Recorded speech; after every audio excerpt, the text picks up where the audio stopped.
O Castelo de Moeche acolle unha exposición de reproducións de monumentos históricos galegos feitos con ladrillos de plástico dun xogo moi popular nos anos 70 e 80 do século pasado, o Exin Castillos.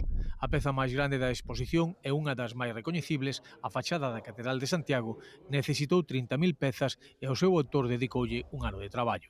A fachada barroca era inabordable se non tivera moito tempo. Leva, ademais, moito traballo en pezas 3D. Hoxe en día usamos moito a impresión 3D. Eso require diseñar as pezas, que levan moito tempo, pintalas, colocalas. A catedral foi o reto máis difícil. Coa mesma escala dun centímetro a réplica por 32 do modelo real, a exposición recolle reproducións da Torre de Hércules, do Torreón dos Andrade e dos castelos de Sobroso e Doiras.